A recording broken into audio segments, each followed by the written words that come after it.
I guess we're about to find out which camp is right, one tournament at a time, as he is now facing Acno, as you mentioned, incredibly experienced player. Okay, first 10 seconds into the game, and well, Ra1n, I'm already impressed. I'm sorry. I can't help but be a fan. TK. What is happening? I mean, it's understandably so. Like, that was a hot start. I mean, the even hotter start when you get the stock like that. Not even 30 seconds off the clock, and he's already got the first stock. And now he's over here swapping over, still keeping that pressure going out onto the gauntlets. All right, trying to catch that landing. Acno able to get to the ground just a little bit earlier, though. Making wonders here on the axe. Picks up the dodge read as well. And we're pushing a full stock lead at this point. Misses the GC, though. That's a very interesting punish used by Acno. Most Qatar players would have autopiloted into going for something that you would get a dodge read out of to punish a GC completely. But he knew that signature would get a knockout. Yeah, right off the ground right there. Saw it, he kind of whipped right in front of him. So smart stuff from Acno, but he's still very much hurting here. Just barely getting down or back to the stage and immediately getting picked up by that recovery too. And I saw the thing you say, you know, about you don't want to play this stage against Val because of that specific sig. He was able to go over there and really threaten a spike.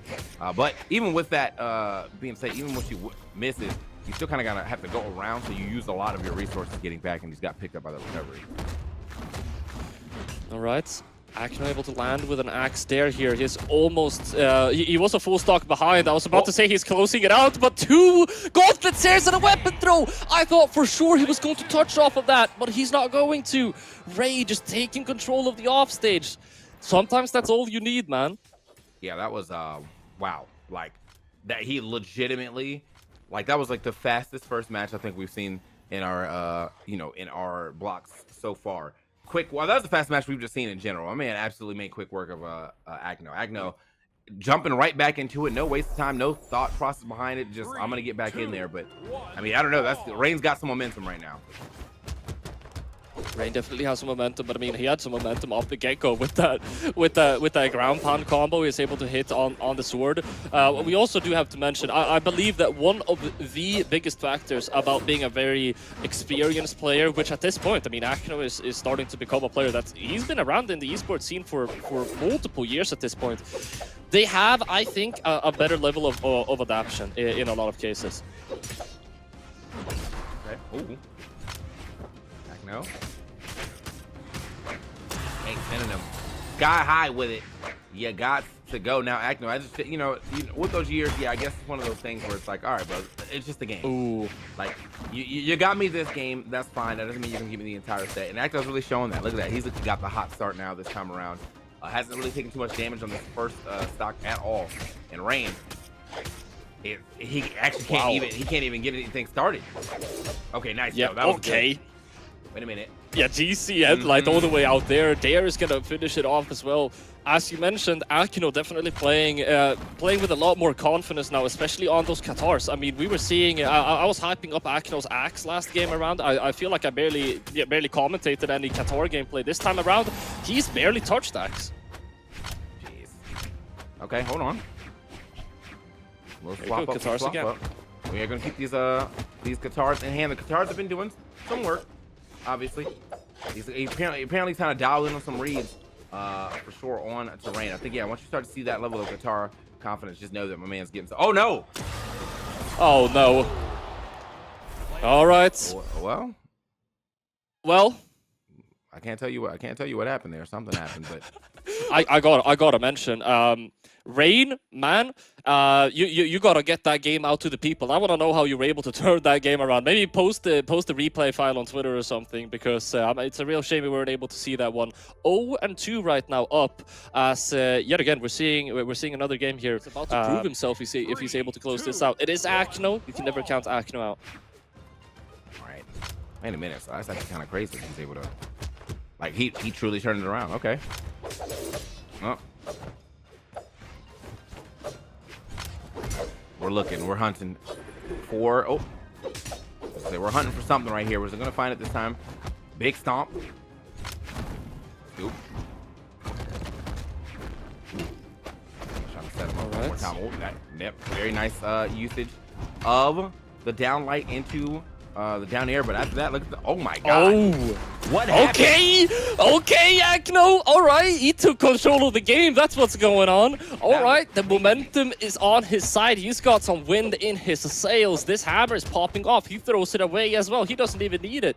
He, like, legitimately, he gets a second. He got comboed and then turned that into a stock himself. Like, he got hit with the down light there, and then it was just a bunch of neutral layers. Oh! Okay. Well, hold on now. Let's okay. not get a little too overzealous. Yeah. All right. Okay. Now, I do want to mention, Acno did mention that he is on a different setup currently. Just pushing this advantage state is something that you can do even if you're not familiar with the setup. So I mean, he's definitely adapting to his surroundings. Wasn't it Einstein who said intelligence is being able to adapt to change? I mean, Acno is adapting to the change. Well. Yeah, I mean, he's definitely doing exactly what he needs to do to get these W's. But I will say, you know, we love somebody who's not stubborn and willing to go with the flow here. So he's been obviously going with the flow here. Nice stomp into the down air, dragging him off the top. Still, though, I mean, whatever, you know, however the game ended last time, there was some type of turnaround that we didn't get a chance to see. And it was right around this area that turnaround would have happened. So there's still a chance, obviously, for... Oh, no. Okay. The down things another one. Out.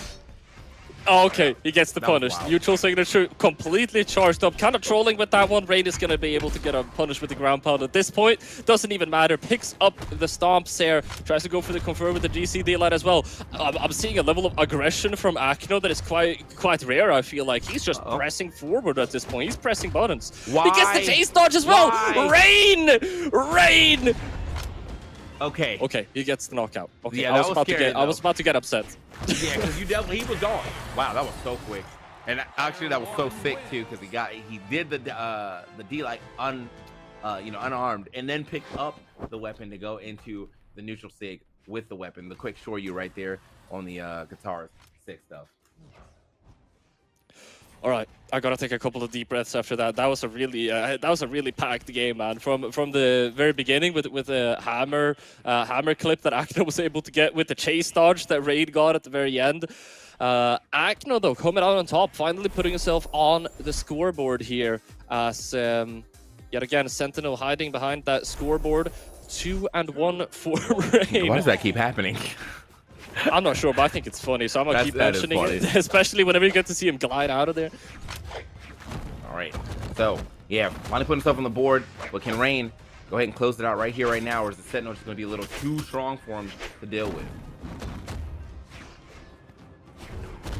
It's a game of composure. You can't let Acno get into your head at this point, and it definitely looks like Ra1n isn't allowing that to happen. Those are not ground pounds that you would be throwing out if you're scared for your life. Right. Right, Skuld. Oh!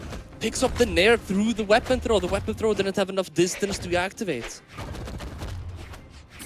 I think the toss right there. I'm moving through. Oh, the damage. Trying to rack up some more. And now my man's big chilling. Hold on. I need to get back into the mix. That's what he's looking for. Oh, he loves that move. The slide charge just sigs in general. He loves those. But that down sig has been doing a lot of work. And so has the neutral sig actually. On the guitar specifically. I think I'm pretty good with the 2 sigs that he probably wants to do anyway because of the fact one, down sig has a lot of space on it, and 2, like he's almost always on top of his opponent. Like the side sig is all right as well, but it just doesn't have that type of range that he's getting for the down sig. Yeah, for sure. It's definitely it is the smaller one out of the 3 signatures for sure. The N-Sig and the D-Sig completely outshine them, and we're seeing why Acno making great usage of both of them. Seeing a side signature come out as a mix-up. The ground pound, the full-on call-out, trying to see if Ra1n is going to dodge down. He didn't. Put himself in a very dangerous situation, and at that point, maybe that was some Ra1n being a little bit scared. He didn't try to go for those side stakes that we know Ra1n for, going whenever a player is down that far with a lack of options. All right, Sentinel looking good as far as the pick for Acno, and now Ra1n. I'm saying, like, we are on an even stock, but it has really felt like Acno's been able to like he has peaks and valleys much higher than Ra1n. Like Ra1n's been playing a steady game, but Acno is definitely like when he gets that real advantage, you can see it a lot. He almost turns that into a threatening play every time. Unfortunately, though, Acno has to make it back to the stage. He doesn't. Ra1n not trying to do anything too crazy as far as going out there to get an edge guard going. Uh-oh. Having a hard sidelight, the D-light. Oh, okay. Keeping it. Recovery off the way up to cancel that down signature. Patrolling the stage right now, looking for any combo. Swaps over to the gauntlets to get the knockout as well. There it is. Finally. Able to pick it up. DC or GC D-light into the recovery is going to be enough. But yeah, the damage was starting to rack up on both sides. 511 to 471. Not much of a difference in damage on him. Ra1n with a very hot start, which really kind of like allowed him to keep that same lead for quite